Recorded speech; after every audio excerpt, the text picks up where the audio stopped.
Any argument that we might have comes from a place of power game. Therefore, from control.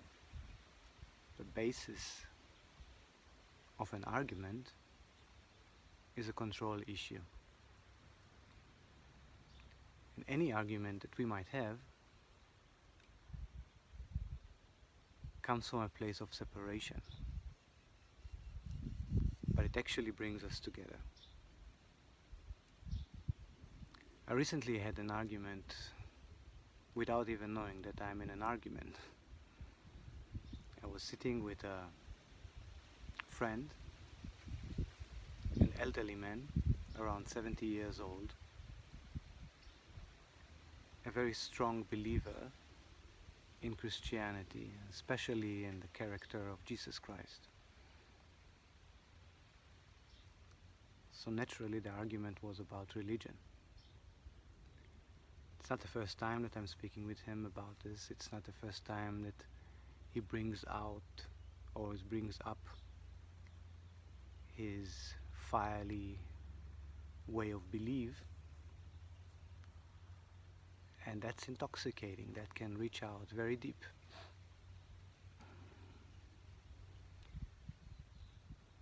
Now, I didn't know at the moment that I'm in an argument, because I do believe about myself that I have reached an inner peace that is, I won't say that is protecting me from arguments, rather keeps me in a place of no argument. When I'm inside in an inner place of peace, there is no separation, there are no splits, there is nothing to argue about.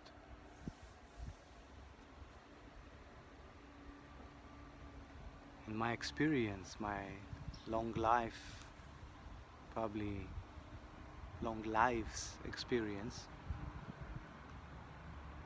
has brought me to believe that there is no one truth. There are so many different truths, and they all come from the same base.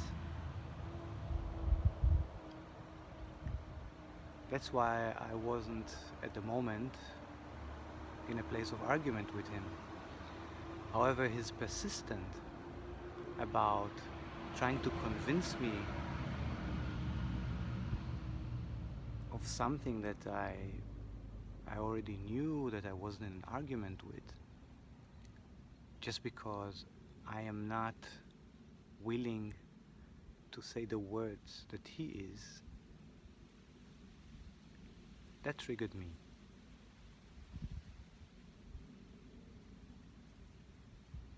That brought up his fire, eventually penetrated my deepest part and brought up anger, brought up frustration, brought up a place of argument.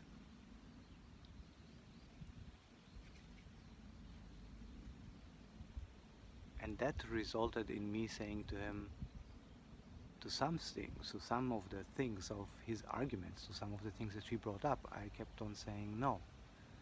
It's like this or like that, or yes, you're right, and it's like this and like that. Because whatever he said to me, I could see the truth in it, but I could see more than that. I could see beyond that truth into a deeper truth, into an expanded truth, just more perspectives. Or, yeah, a more perspective, more perspectives to the same issue.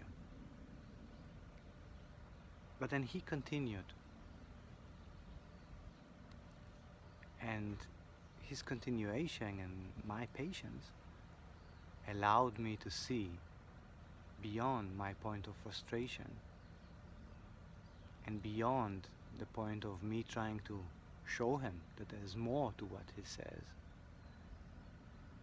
Brought me to the point of understanding that I am tapping into that argument.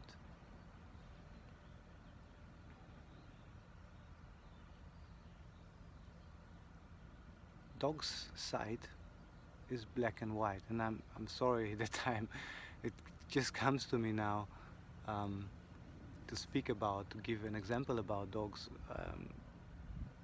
not comparing, of course, any human being to a dog, but just dogs, they see black and white.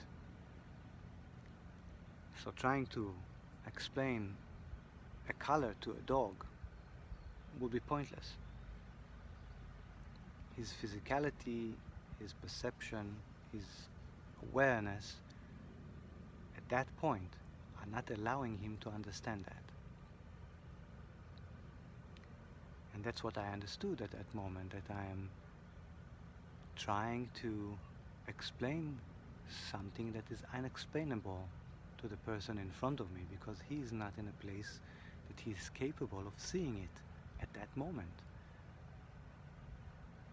And the frustration comes from the place that I wish him to see that, and it just doesn't happen.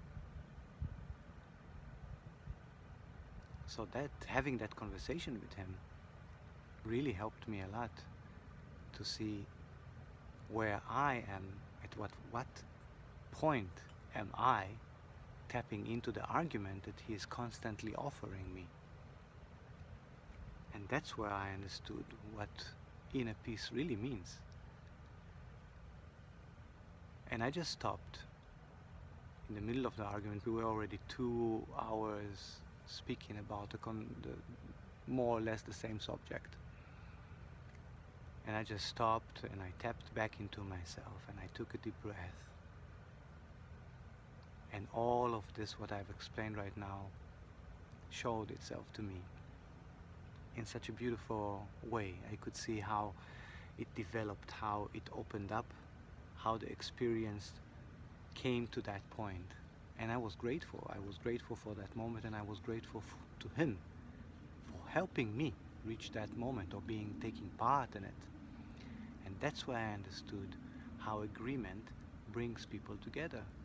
If a person is aware enough to allow that knowingness to settle in. For the agreement comes from a point of separation.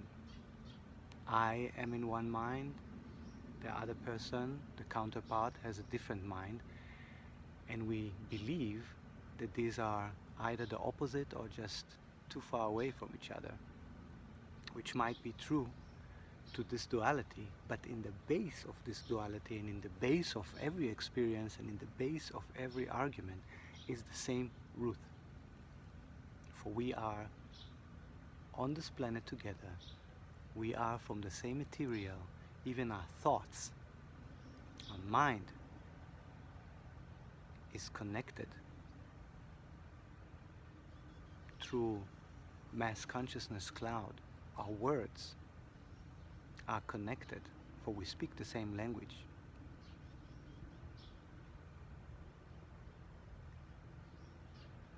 So seeing that, how the separation that leads to an argument